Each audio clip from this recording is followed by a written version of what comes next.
We practiced being strangers at 12:47 a.m. The rooftop forgot the rules. I'm not jealous of bodies. I'm jealous of introductions. Bodies tell the truth if you let them. Introductions decide which truth is allowed to arrive. At 12:47 a.m., the rooftop bar of the Mirabelle had discovered a new religion in its heat lamps and a chandelier that thought it was a moon. I waited by the rail with a drink that smelled like limes and delay, and a man in a dark jacket pulled his hands from his pockets the way people do when they choose to be seen. He stopped a step away and said, "Do you believe in coincidences?" In a voice I've known everywhere it has ever learned my name. We had agreed to this 3 nights earlier, in our kitchen with the kettle doing its mild miracles and the building pretending it didn't listen. Marco had said, "Let's meet somewhere as strangers," and I had said, "What if we forget to come home?" And he had put his palms flat on the table like a man who prefers to be forgiven in advance. The rules on our fridge, those soft commandments under the rubber orange magnet, already knew every way this could go wrong. The plan wanted to know if we could go wrong with style. Marco's mouth had the exact particular curve it keeps for first sentences. He looked at me like a room he'd been promised and said, "I'm Luca," which is how Marco tests whether I'm still paying attention. I smiled the shape I save for thresholds and said, "I'm Daniel," which is not my name and not my lie. It's a place we stand when the night asks us to. The band played a song that remembers where knees belong. He offered his hand like a decision that could be rescinded. We danced with the careful courtesy of men who know an audience even when there isn't one. "Tell me something true you haven't earned," he said into the space between us. "I like your wrists," I said. "They look like good grammar." He laughed into my collar, and the laugh made the rail do a small kindness and stop pretending to be steel. The rooftop had gathered the kind of strangers who learn one another in stages. A woman removing her heels like honesty. 2 men negotiating the distance between them with smiles they would later call choices. A bartender who knew when a glass deserved to be touched twice. In the corner, the director of our show held court with an intimacy coach who turned notes into permission, and I tried not to rehearse any of it. Tonight was about performance of another kind. Marco's shoulder found mine, and the line of contact wrote itself easily into the present. We were men who had loved each other steadily enough to be complicated and stubborn enough to think we could make complications behave. His breath landed near my ear, and the night leaned in for gossip. I tasted him without earning it yet, and the music forgave us for not staying in time. We broke our pose for drinks, and it should have stayed that simple. The elevator opened, and a man in a slate suit stepped out with the casual precision of someone who'd already signed too many confessions and enjoyed none of them. He had the kind of face that makes mirrors ask for better angles. He scanned the patio, found Marco's laugh, and headed toward us carrying a glass like an argument. "Adrian," he said it with 2 syllables and an adjective. He'd been in our orbit before, a friend of the theater, the kind of man who knows how to flirt with lighting. He and Marco had once stayed up too late talking about breath, which is what people say when they need a verb and don't want to be audited. I didn't hate him. I hated the shape his presence taught my chest to take. "Coincidence," Adrian said, smiling as if he'd invented it. "I was told this rooftop performs miracles." He looked at me like a puzzle he had permission to solve, and at Marco like a puzzle he already had. The bartender slid a drink to him before he raised his hand, a cruelty that passes for hospitality.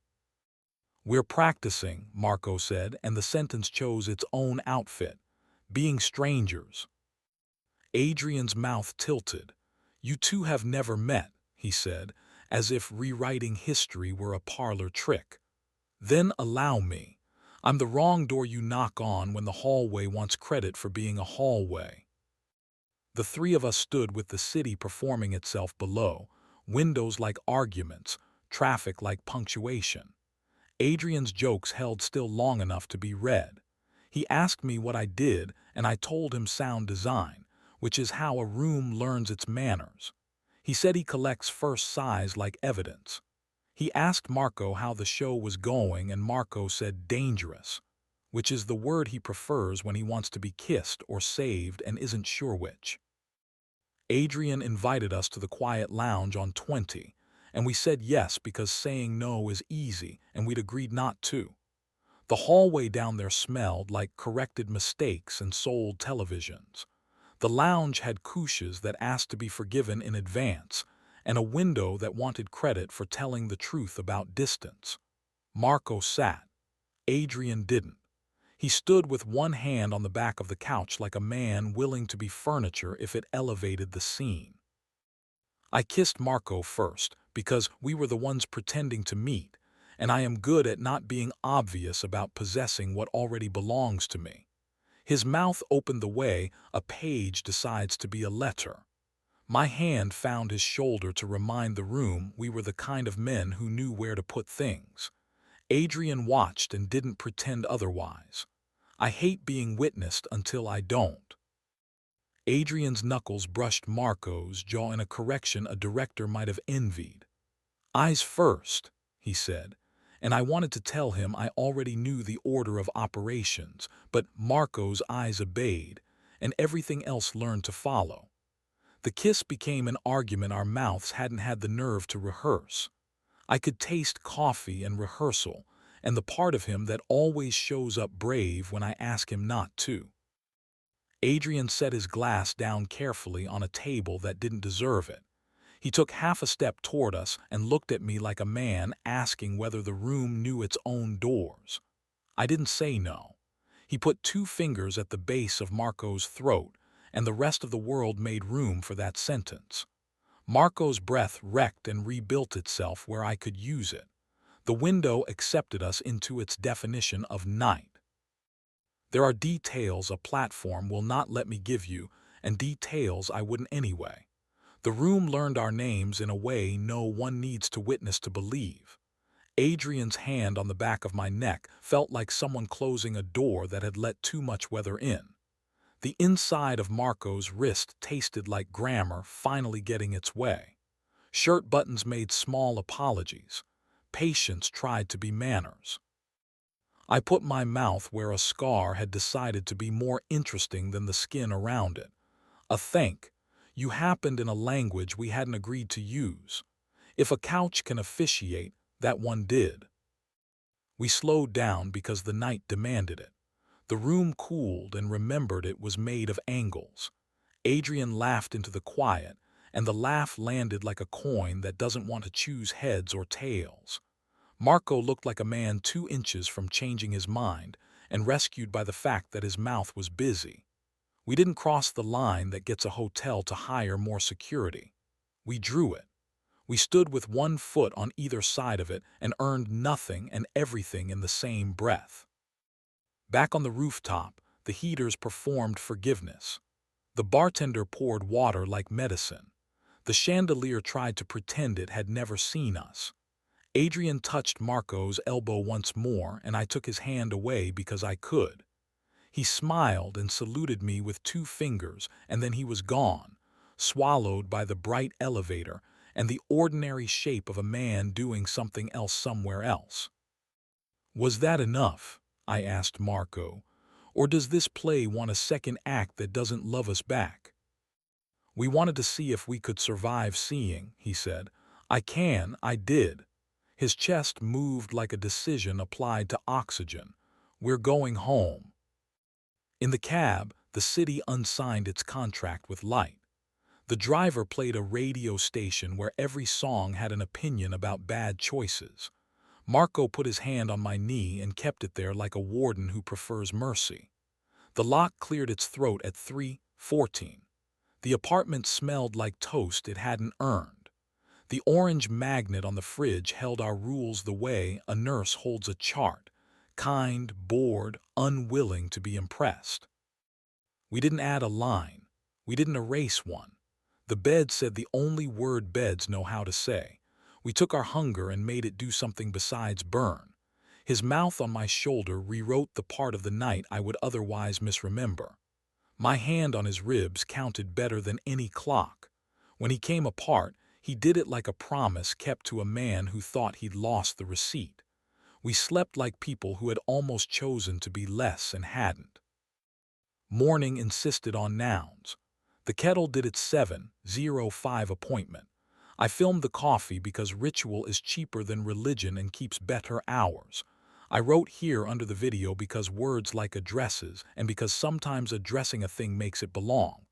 Marco slid his hand into the frame and pressed his palm to mine without touching. Here, he said. He made eggs. I cut fruit. We ate as if chewing could slow down the parts of the night that had been designed to run ahead of us. That afternoon, the director asked how we felt about the intimacy direction last night, and I said, like a mirror taught us not to blink. Marco said, like a rehearsal that finally remembered it was supposed to be fun. The intimacy coach raised an eyebrow like a curtain and said nothing, which is the kind of generosity that should be paid by the hour. Adrian sent a text at 4:11 that said no hospital right, and a winking emoji. I didn't answer because sometimes the kindest verb is none. A week later, when memory started to bargain, I went back up to the rooftop by myself. The chandelier had forgiven us. The band was a different band. I stood where Marco had said dance, and let the city get on with its business. Some decisions don't need to be reread. Some nights are not scriptures but weather. I touched the rail where the wind had once pretended to be permission and decided to be done pretending. It wasn't the last test. It never is. Late checkouts and shared albums and "Are you still up?" messages have a way of trying to unionize. But the chair we move into the middle of our kitchen when words want to riot continues to be ridiculous and effective. The rules under the orange magnet continue to be honest in exactly the ways that hurt the right amount. The kettle continues to be a clock I trust more than any app. If another night offers us a chandelier that confuses seduction with mercy, or a piano that tries to make our impulses rhyme, or a hallway that sells itself as a solution, I hope I remember the handful of humiliating, useful acts that keep us almost honest. Put water on. Move the chair. Ask why before who. Then wait for the key in the lock like it's a sound you can tune to. Let the hotel keep its masks. Let the elevator keep its mirrors. Let the rooftop keep its heat lamps and the city keep its performance. We'll keep being the address, or if we fail, we'll at least be the map that admits its errors and still gets you home.